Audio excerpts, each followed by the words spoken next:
ኤርትራውያን ነቲ ብዝተፈላለዩ ዓበይቲ ሓይልታት ዓለም ዝተሃንደሰ ሽርሕታት ንሓደ ዘመን ዝተኣገድዎ ናጽነቶም ንምምጻእን ነቲ ዝወርዶም ዝነበረ ዘስካሕክሕ ግፍዒ መኸተምታ ንምግባርን ዘካየድዎ ህይወት ዝሓትት ርብርብ ብቓላት እዚ ክበሃል ዝከኣል ኣይኮነን። ኣብቲ ትንፋስ ዘይህድ ናይ ሞትን ህይወትን ኩነታት ድማ ንደቂቕ እውን ነፍሰይ ከይበሉ ኩሉ ድሕሪ ሃገር ብምባል ኩሉ እንትንኦም ብምውፈዮም ተቓሊሶም ወዶም ጓሎም ብዘይ ኣፈላላይ ድማ ንስኻ ጽናሕ ኣነ ክሓልፍ እናተወሃሃሉ በቲ ሓልዮት ዝዓብለሎ ብጻይነት ነቲ ጉዕዞ ቀሊሶሞ። ኤርትራውያን ደቂ ኣንስትዮ ድማ ካብ ደቂ ተባዕትዮ ኣሕዋተን ከይሓመቓ ዓጽመ ስጋይ ንሃገረይ ብምባል ደም እናንጠብጠባ ናጽነት ሃገረና ምውሓስ ተቓሊሰን እየን። እቲ ጽንኩር ኩነታት ዋጋ ዝሓትት ከንሱ ንሰን ግን ክምህ ከይበላ ብጅግንነትን ገጢመንኦ ሓያል ስምዒት ፍቕሪ ሃገር ዝፈጠሩ ሕርናነ ኣብ ልዕሊ ባዕዳውያን ሓይልታት ድማ ልዕሊ ንቡር ጽንዓት ብምስና ኣብቲ ከም ሰብ ምፍጣርካ እውን ኣብ ምልክት ሕቶ ዘእቱ ኩነታት ፍሉይነተንን ጅግንነተንን ብምምስካሬን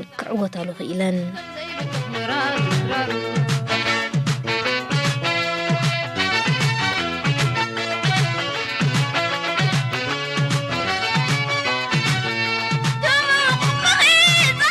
ኤርትራዊት ጓል ኣንስተይቲ ነቲ ብቐሊሉ ዘይመጽእ ጅግና ዝብል ንፍሉይነታ ዘጉልሕ ቅጽል ንኽትግዘም ድርብ ቃልሲ ኣካይዳ ቃልሲ ኣንጻር ባዕዳዊ መግዛእትታትን ኣንጻርቲ ንብቕዓታ ዘቋናጽብ ጉጉይ ኣማላኽታን ርድኢታት ሕብረተሰብን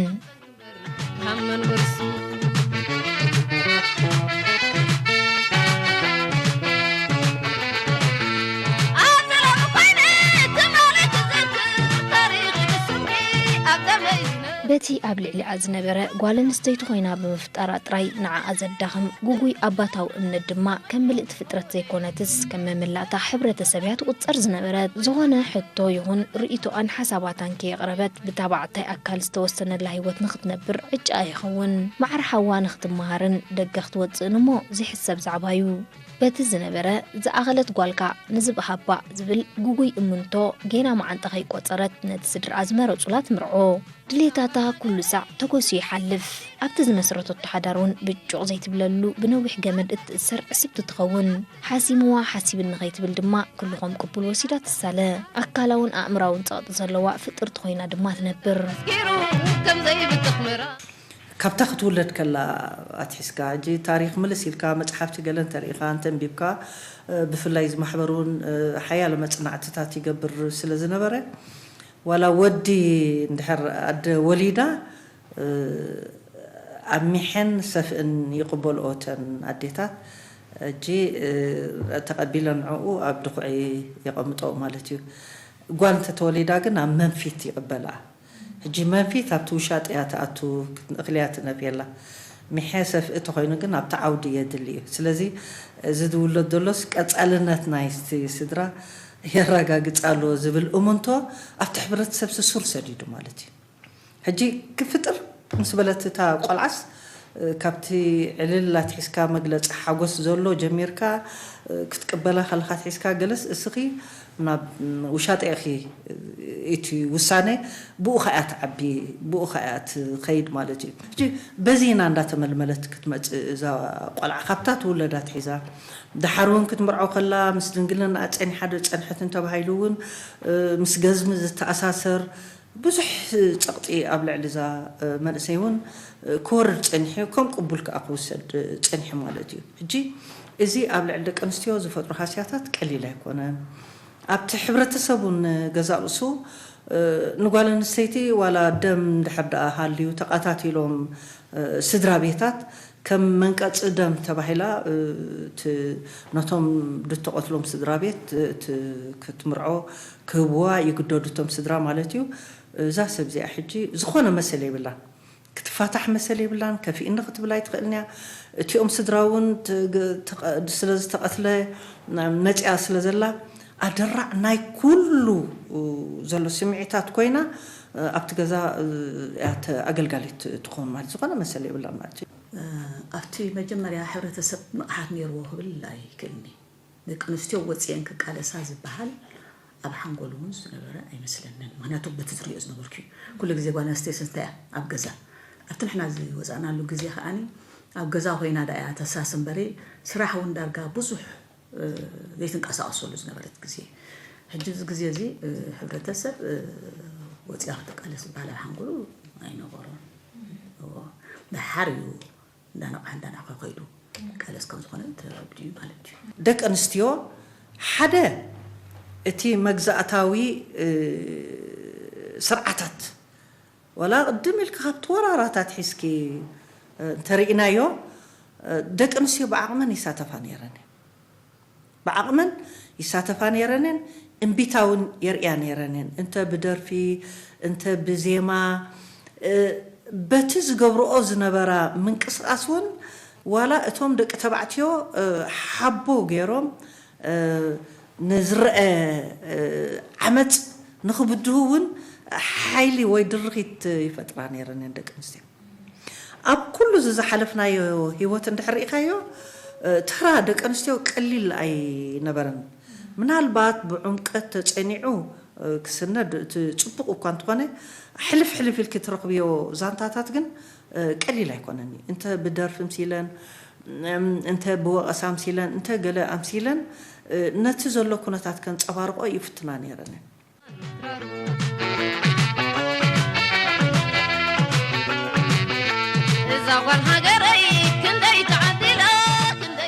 ኤርትራዊት ጓል ኣንስተይቲ እቲ ብሕብረተሰብ ዝወርዳ ዝነበረ ኣድልዎ ዝዓብለሉ ኣመላኽታ ካብ ብዙሕ ጉዳያት ዘታርፋ እኳ እንተነበረ ነቲ ኣብ ውሽጣ ከም ጓህርን ሓደረ ዝነክስ ዝነበረ ሃገራዊ ስምዒታ ግን ገጢሙ ክስዕር ኣይከኣለን ስለዝኾነ ድማ ነቲ ዘይፍንጠስ ዝመስል ልምድን ስርዓትን ፈንጢሳ ብምውፃእ ኣብ ጎድኒ ደቂ ተባዕትዮ ኣሕዋታ ብምዃን ኣይፋል ንመግዛእቲ ብምባል ክትቃለስ ወሲና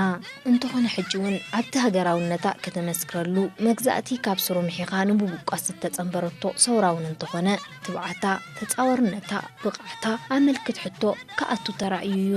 ኣብቲ ናጽነት ሃገራ ንምውሓስ ዝወፈረቶ ውዕሎ ዝፀንሕዋ ብፆታ ኣብዚ በረኻስ እንታይ ክትገብር ዝብልዋስ ኣይተሳእኑን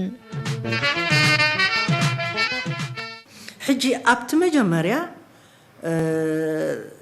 زخنا تجادلاي أو تصنحي كل نقح مالته يكونن مساحد متسلو كأن ميخان ميداد وفرلو جنا أبصورة نويح عدم زي جبرة بتحسس بزي تحسبن زي تلوت أنسب مساحة بقولنا خلو نبع الخاون قالن استيت دخنت فترة إيا الكاز عب خلو حسكا إخا أخو لودين دالك أخنا بصورون تمت زلخ حجي أبزي تجمعت كله كمت أمامتا كمر أياون مئة بمئة أمينكا أبغون خانة مثل حتى شجرات كفتر قد النتي باريوي كابز حق أزخن حق أيقونا سلزي نعشتو نجارات كجات مخيليو ولا زي إن انتاي كجد عنامبر توقم سبلك فرح عنده قلدو زبل أتحسس بقول قيليو إزي حجي سلمتاي مجيو أيتبلنيها قدني قمت مقنعته أتي أمات أنا تي دحربايتنا أبحنقولنا سفير زولو أمام تاس لزخانة عدل كساب رخيبو زد حساس بازي سجاب دتسرق كجات منا قدنا تيجن بزح حاسيا زلوا ديوتيلكا بزح حاسيا زلوا يكونن مقنعته بقندو تي برنامج مسمارن ناي هزباو جنبار نتصور سلزنبره نعوف أنت إسكان أخت كيد زت أطح بايتاد أمبر أو قمت أكتبل زجبر الدل زي فتر أكايد أصل زنبر حجي زي حد حيلن يرو مالتي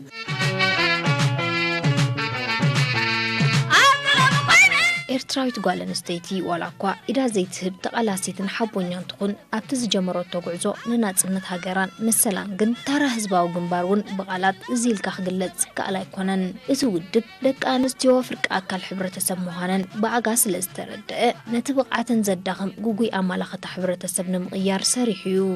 ኣብ ጎንተን ንኹሉ ማሕለኻታት ድሑር እምንቶታት ሰጊረን ኣብ ጎን ሕዋተን ብምዃን ናጽነት ሃገርን ንምንጋስ በጃ ኮይነን ክሓልፋ ድልዋት ዝነበራ ደቂ ኣንስትዮ ድማ ደው ኢሉ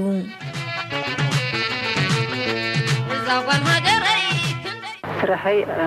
درسري تابي تجمع ثلاث مرات صار نري جينا مدرسة مدرسة خبدي سوا مسكي أو يسرح نري مخيات نسيكا كاب قدم زي نبذ مسي أب كتما خيني بزعل سبعتني عديت تنقص عيسى يسرح نري سلازي أقدم مساعته بركب بمبارو نبذ خاعد لا بمخانو تردي مسكي مجمرات كورونا حزبن كمتن غانستي خا غانستي تفلت وغان كم تشكون تردي نزخا اني بعل خمس يخا ابصوره خمسه تحت تردي بزمحنات زي ابصوره زي ركبله ابزي ممصانا حزباو غمبار كا حتو دقنستيو مسرتاوي حتو مخانو حزباو غمبار بنصرا بروجرامو اسفيرو خا تساتفنت دقنستيو كعابيلو زخل بايتا امططح رحب عدل حزباو غمبار كفطر كيلو مالتي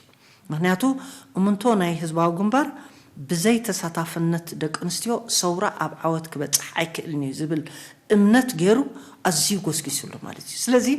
نتي زصنح دحر بايتا سقيلو زمصا ايكوننا بحزباو غمبارون زصنح كعبد صنح كودب دي صنح بتناصل كغبر دصنح أب نقحات متخاوم بسلت كم تدل أين برمبر صلواتات اندفتر اندعبي كمت صنحه من قسقاسات رحب عدل مسترخبه أب حزباو غمبار تساتفنا دق نستيو عبي كيلو مالتي حزباو غمبار سي ابناتو علامه ويا ابناتو بروجرام كتريو كلخا دق نستيو نمسلاف طراي وي كاني ني مقدال طراي ديكوني تبايتا نسودن صفو مالتي مرعى تحت عدمه مرعى اسقداد دلو نرقص مخنشاب ندقو نستي حاسيتات دمص دحري دملس بهليتات نموقات معرة تقدلي ممرحيتاتن حقاقاتن اوطيو يسرح نيرو مالتي اذا كسرح كل قانت حزب بفلاي ابدا جناز نبري حزباو غمبار دقصاصرو بلكع كاني نمتكبارو بايتا تصاوت نيرو مالتي حجنتن ابقدلي تسلفن اب مسارع حزباو سراويت يكون اب تي ودب صراحه نبرات ريد يكون كم معرنت وي كم سرح كند كمان اتكرو زوهابو دقنستيو اديتات اب حبرتسب زنبرا كابتي زبيتاوي كنتات وي كابتي دركوكيت ناي غزان جميرن كم سلطنان كم جمع بلا مهنات حانتا ادين دحر نسادي تقبلتو تممرحي نولادا يكون خبابي اكد قيراي تخيلنيا نزك تقير كحزباو غمبار نمعرنت بغبو اب سيفيل يكون اب تقادلتي بمعركه مسقوم اتمثل كان كله حدا مخانو افدق رحيو مالتي اذا افدق زخاني كل تحزباو غمبار تكاتاتلو زنبر السرح بغبرخا تسرح له مالتي مغنياتو كاب قعاد زقعتت كاب قجاسن كتت كاب طحني زقبلت كاب ماي زقبلت قد جميلكا إذا كله أبتصورة ترى نيرو بمعرنا الزرع يقاني نزو فرسب كم غير كاكت عنقلن كت أجوها كتبل كتعتق قال لي لا يكون إذا حدا كابتي معرنت نمدل دال استقايدة بديتات يكون بتقادلتي مالتي ونحن نحن نرسنا كابتن أديتات سلدواتنا أديتاتنا كان عنان مرقاد وين عنان عتقنا كان يفتح زقبر أسرع قال لي لا يكون أما عرنت مالك لازم معرنتك بسرعة تكافلنا معرنت بقف مزمار ديكوني نسخة بوتاكا حسكا معركة مهار معرس راحكا تقبر معركة قسقس توابكا ما مرحك تكبر ندحر نعو بابا رحكا اتمعرنت زبلوز باقم بار نسيو اتكات أميركا معرنت أي تترقومين يا قصر حلال لك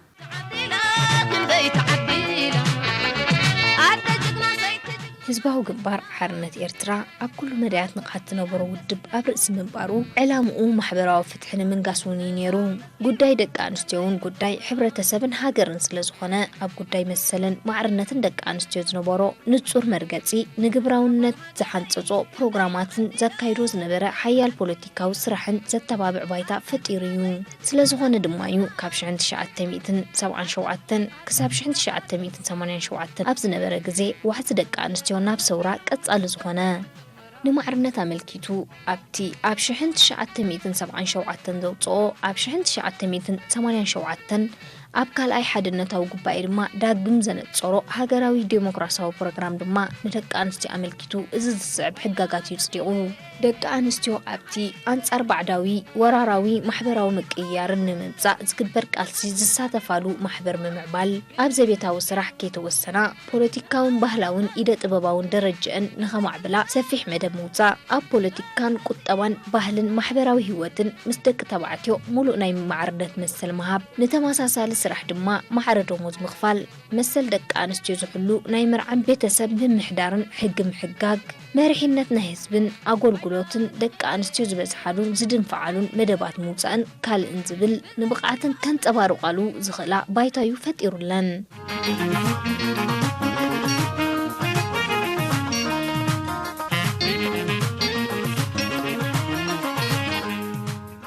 ካብትሩኢ ምልኪ ወዲ ተባዕታይን ሃይማኖታዊ ጸቕጥን ዝነበሮ ገጠራት ሃገርና ዝወፃ ደቂ ኣንስትዮ ኣብ ብረታዊ ቃልሲ ክሳተፋ ምርኣይ ድማ ዓብ ለውጢ ንማዕርነት እዩ ነይሩ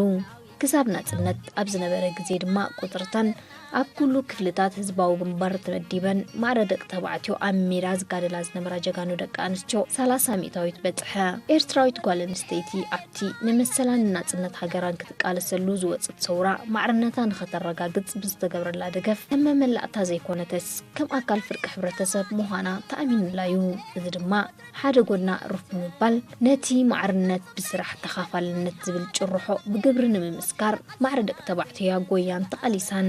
سلمات ورقخي اتي نخساتفا زتفطره رحب عدل يحيلن ندريانو ስለዝኾነ ከኣኒ ጾታ ዝፈልይ ስራሕ ኣይነበረና ኣብ ግዜ ብረታዊ ቃልሲ ኣብ ኩሉ ንጥፈታት ስራሓት ደቂ ኣንስትዮ ኩሉ ይሳተፍኦ ነይረን ኣብ ተዋጋኢ ሰራዊት ንምፃእ ኣብ ውሽጢ መስመር ፀላእ ንምፃእ ኣብ ድሕሪ መስመር ፀላእ ንምፃእ ኣብ ግንባራት ንምፃእ ኣብቲ ናይ ኢደ ጥበባዊ ስራሓት ኢደ ዝግበረሉ ዝነበረ ኣህላኽ ስራሕ ንምፃእ ኣብ ኩሉ ደቂ ኣንስትዮ ዘይነበርኦ ኣይነበረን እቲ ጽቡቕ ከዓ ጾታ ዝፈሊ ስራሕ ዝበሃል ነገር ኣብ ህዝባዊ ግንባር ቦታ የብሉን ዘይከኣል ነገር ከዓ የለን እታ ማዕርነት ብስራሕ ተኸፋልነት ትበሃል ብግብሪ ተሰሪሓትላ ኣብዚ ሕጂ ምስታፍ ብብዝሒ ኣብ ብረታዊ ቃልስና ንኽልተ ዕላማታት ሓደ ብቆንዱ ነቲ መግዛእታዊ ስርዓት ንምሕምሻሽ ክኾን ከሎ በት ሓደ ከኣኒ ማሕበራዊ ፍትሒ ንምንጋስ ሕቶ ደቂ ኣንስትዮ እውን ኣካል እቲ ማሕበራዊ ፍትሒ ስለ ዝኾነ ከኣኒ መሰል ደቂ ኣንስትዮ ንክሕሎ ከኣኒ ኣብቲ ቃልሲ ተሳትፎአን ክዓቢ ክዓዝዝ ክኢሉ ማለት እዩ ህዝባዊ ግንባር ኩሉ እቲ ዝገብሮ ዝነበረ ኣካይዳ ኩል ግዜ መሰረቱ ህዝቢ እንዲዩ ንህዝቢ ኣብ ምንቃሕ ምውዳብ ምዕጣቕ ሓያል ስራሕ ይስራሕ ነይሩ ኣብቲ ሓራን ሓውሳ ሓራን ዝነበረና ቦታታት ጥራይ ዘይኮነ ዋላ ኣብ ውሽጢ መስመር ፀላእዩኑ ስልኳታት እንዳገበርካ ውዳበታት ኣይነበረን ማለት ኣይኮነን እዚ ሕጂ ኣብ ረኣያ ናብ ተሓሳስባን ሕጂ መቐይሮታት እንዳመፀ ይኸይድ ነይሩ ማለት እዩ ሕጂ ብዙሓት ሕጋጋት ኣብቲ ግዜ ቃልሲ ዝነበርናሉ ሕጂ ውጉዛት ክኾኑ ናይቲ ህዝቢ ተራ ነይሩ ብምቕሓቱን ህዝቢ እዚ ሲኽፊ እዩ ተባሂሉ ዳኣልዮም ዝነበረ ነይሮም እዮም መርዓ ትሕቲ ዕድመ ንበሎ ክሽቦ ንበሎ ገዝሚ ንበሎ ዝጋሩን ጓልን ንበሎ መሬት ናይ ምውናን ሕቶ ናይ ደቂ ኣንስትዮ ንበሎ ዋላ እዚ ሰብኣይ ላዕላይ ኢድ ናይ ገዛ ገባርን ሓዳግን ሳኻብ ተባህለቶ ትገብር ዝብላት ሓሳስባታት እንዳተወገደ ክመጽእ ጸኒሑ ማለት እዩ ይበቀኪ ብጉልበትኪ ኣደ ተወፊር ኣብ ድሕሪ መስመርን ቅድሚ ግንባርን ድማ ጅግና ኮይና ታሪክ ፈጺማ ኩናት መሪሓ ኣብ ኣፍንጫ ጸላእ ብምዃን ኣብቲ ጥሜትን ጽልእን ዝመለለዩ ኩነታት መነባብሮ ነቲ ካብ ሓደ ቦታ ናብ ካልእ ቦታ ዝካየድ ዘይቋርጽ ምንቅስቓስ ስንጭሮታትን ጎቦታትን መኪታ ዝተፈላለዩ ነቶክቲ ብሰማይን ምድርን ካብ ማይ ኣይሂ እናፀሓዩ ኤርትራዊት ጓል ኣንስተይቲ ግን ብጽንዓት ምስ ኣሕዋታ ደው ኢላ ኣብ ተፈታኒ ኩነታት ንኹሉ ጸገማታ ዲልከ ሃበት ብዘይ ሃገር ክብረት የለን ዝብል እምንቶ ብጾታን ኣብ የእዛና እናቀጨለ ነቲ ጉዕዞ ከይዳቶ ኤርትራዊት ጓል ኣንስተይቲ ተባዕ ተቃላሲት ንፍዕቲ ንኹሉ ወጋኒት ቀላሲት እያ ዝብላኒ ምክንያቱ ጓል ኣንስተይቲ ዘይብሉ ዝኾነ ነገር ኣነ ከምዘይ ደምዕየ ዝፈልጦ እዚ ሁሉ ሰውራ ዋላ ከነካየት ከለና ከማን ክንደይ ተባዓት ተቃሊሰን ኣቃሊሰን ያኔ ንባዕለን ኣብ ኩናት ኣትየን ክሳብ መስዋእቲ ናይ መስዋእቲ እናተን ወሲደን ወተሃደራት ታሽሙ ዝገበራ ኣለዋ زي نتا بومبا مسودة طيا يتنقلملين كل مسودة تا بومبا حزن تاريخن مسؤون مسؤون كوينو متسوى الله عين قريات بهو زي اللوا بصوتنا نفلت أنكا اللوا صراحة بهوت كاتفلين كم يزبل جينا ندفت أما جاغانو تقوستي كله جبرتي أنا أبا هادونا ذكرن كم بعل برور تصفازجي سويتي مرحيلو كوينا أبا هادونا برور بقد كوينات ديو بقد دفاع ديو مسودات توداديرا كله تكبر زغبو اتنشن ناي وغي صلاي بين الله بينك تعملنا بينك بوتا كتحزلو ابيكون كاشف كان صلاي كل نغراتو تمعدو تفلت ولا نستيتي ابرغي 7 زنبرت مالتي مساي تحرك في السراوي سان حدا هجي فهم زين زعما السلا مالي انا اللوا مالتي بحلف تحيلي دي سرحه لذي نتن دلوان نتن دلنا دي كنا لعل كل انا كزن تولز غبو تيم غوين كل نجر مالين به وتريفن دلوا بصوتنا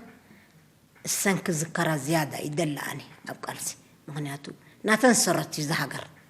هيوت كبرتيا زي تخون كاينا انت زهاجر انت زي زبيل كانت زي كوينو سب زي امون قدايا اب كوينات كومو عينت اكايتكا كتكفل جين اسوس لزخونه تعጫ ወይ ትምርጫ ሰብ ዛተዋ አትይሎ ዝተረፈካ አታሪፉሉ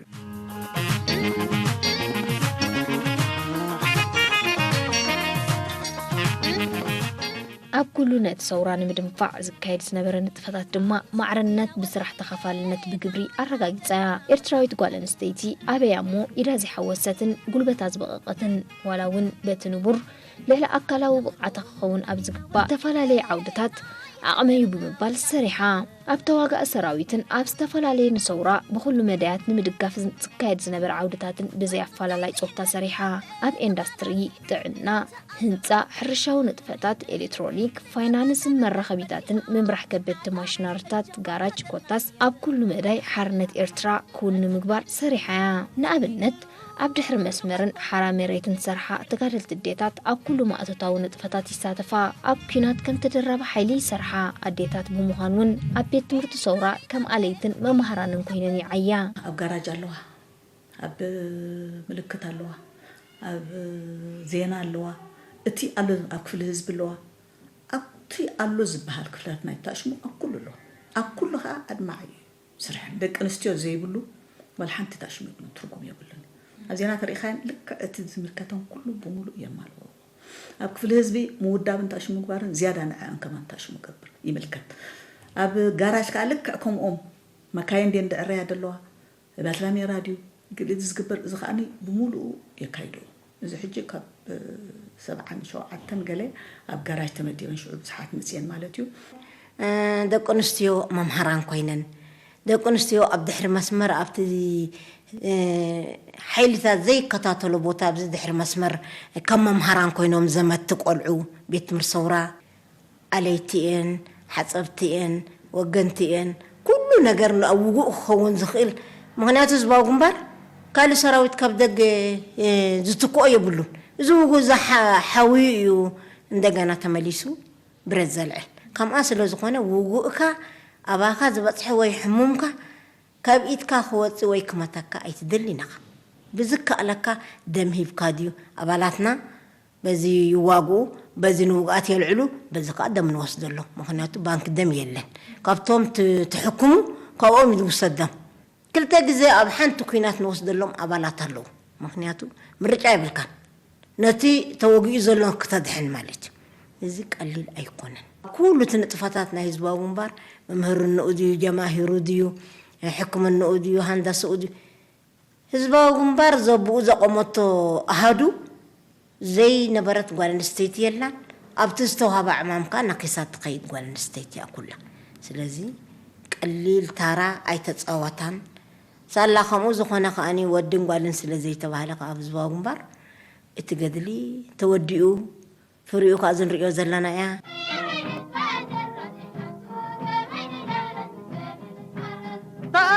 ተዋጋእ ሰራዊት ነይረን እየን ኣብ ኢደ ስራሓት ነይረን እየን ክስታይ ዕረፍቲ ዘይህብ ናይ ሕክምና ስራሓት ነይሩ ናይ ሕክምና ስራሓት ምስ ኩነታት ቀሊል ኣይነበረን እሞ ኣብ ትሕቲ ገረብ ኮንካ ሰብ ከተድሕን ኣካላቱ ዝወፀ ወይ ዝወፀት ህይወት ሰኺዕኻ ከተድሕን ምግባር ዕረፍቲ ዘይህብ ስራሓት ቀሊል ስራሕ ኣይነበረን ማለት እዩ ኣብቲ ካልእ ንጥፈታቱን ኣብ ኩሉ ዜናዊ ስራሓትና ኹን ኢደ ጥበባዊ ስራሓትና ኹን ዝነበራ ትካላትና ኹን ኤምዳድ ኹን ካልእ ኹን ኣብ ብምሉኡ ተሳታፍነት ናይ ኤርትራዊት ጓል ኣንስተይቲ ነይሩ ኣብ ምጉዓዓዝ ንብረት እዘን ዓበይቲ ኣዴታት ዝበሃላ መካይን ምስ ኩሉ ሓጎፅጎፅ መገዲ ሩባታት ከምዚ ሕጂ ንሪኦ ፅርግያ ወዲ ፅርግያ ኣይኮነን ኣብ ሳሕል ማዓት ሓጎፅጎፅ እዩ ዘሎ እሞ ብለይቲ ከዓ ትጉዕዞ ቀትሪ ትኸይድናኻ ፀላእ ከይርኤካ ማለት እዩ ዘጋዓዛ ዝነበራ ኣብ ውሽጢ ኩናት ዝኣትዋ ዝነበራ ቀለብ ሒዘን ንብረት ሒዘን ኣፅዋር ሒዘን ኣብ ኩሉ ተሳትፎ ደቂ ኣንስትዮ ልዑል ነይሩ ማለት እዩ ኣብ ምምሃር ምስትምሃር መሃይምነት ኣብ ምጥፋእ ኣብ ውሽጢ መስመር ፀላእ ኣቲኻ ዋጋ እንዳኸፈልካ ብወደ ገባ እንዳተሃደንካ ዝሳተፍ ዝነበረ ቁፅሪ ቀሊል ኣይኮነን ጀማሂር ኮይኖም ሰባት ክውድቡ ከለዉ ኣብ ኩሉ ፀላእ ድቋፃፅሮ ዝነበረ ቦታታት ሰሊካ እንዳኣተካ ዝካየድ ዝነበረ ቃልሲ ተራ ደቂ ኣንስትዮ ኣብዚ ቀሊል ኣይኮነን ኣብ ካልእ ስልያዊ ስራሓት ተዋፊረን ምስጢር ናይ ፀላኢ እንዳውፃ ንሰውርአን ዝቕልባ ዝነበራ ኣብ ውሽጢ መስመር ፀላእ ኮይነን እውን ድውድባ ዘንቅሓ ዝነበራ ክንደይ ምስ ተጠርጠራ ምስ ተበላ ኣብ ኣለም ባቃኝ ዝኣተዋ ኣብ ግባኣትየን እውን ድቐተልወን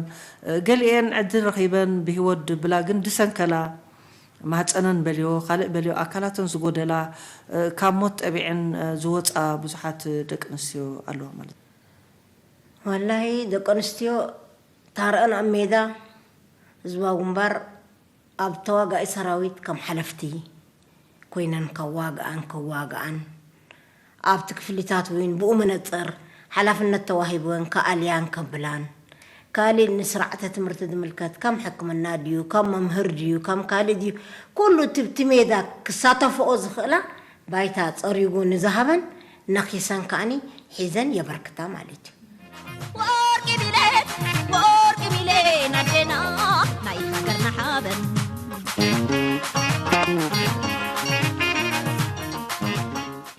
ኣብ ምስጢራዊ ዕማም ተፀሚደን ኣብ ውሽጢ ፀላእ ኮይነን ተልእኾአን እናፈፀማ ዝተሰዋዓን ብኣሰቃቂ ኣገባብ ዝተገፍዓን ደቂ ኣንስትዮ ውሕዳት ኣይኮናን ግን ከ መርገፂአን ንጹር ብምንባሩ በጃ ሃገር ምሕላፈን ሓበነን እዩ ነይሩ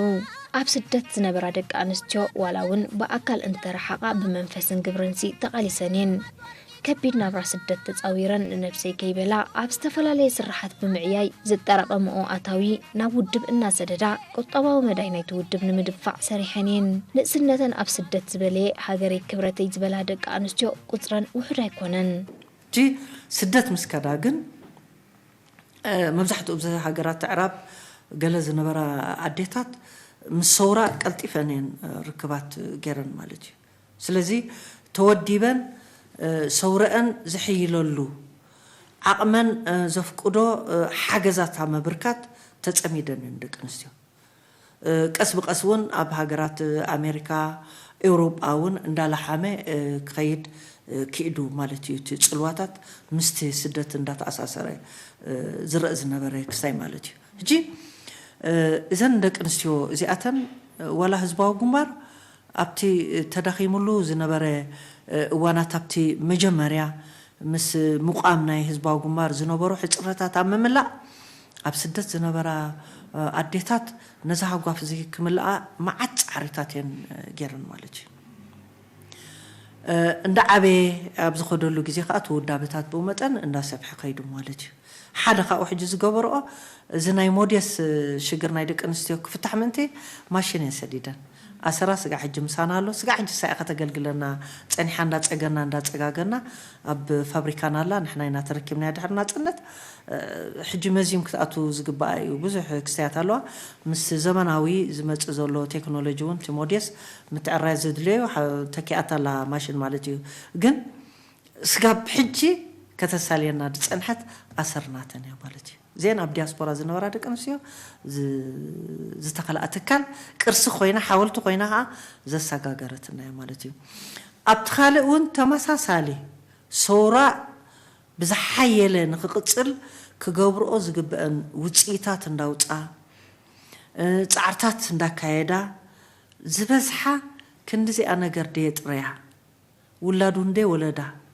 بزحات عديتات سلزي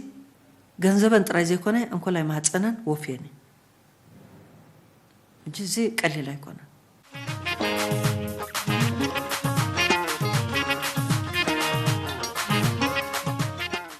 إرتراويت قال نستيتي أبتي نمثل هاجران زكايرات تقالتي عب واجه خفيلا عتم سجاين أخيلا بجبر دما عتم سجا أب مهاب ناتنت نمجبات مسبوط صوتها تقاليسا إرتراويت قال نستيتي ولادت بمخان جغنا وليدا تقالاسيت كوينا تاني عمكتا ولادي هاجري ببال مهتسنا نهاجر وفيا سلماتي هاجري مببالون سلمات هيبا بتسيت بمخان حبون مورال ناس نقا معرم قالستا قويا تاريخ نبار مسكريو نسا كليا والتهدر مراحيت حكيم ممهر أوبريتر ميكانيك مغاريت لعلو خلو دما ولادت جغنو حابن نيرتراويت قوالن ستيتي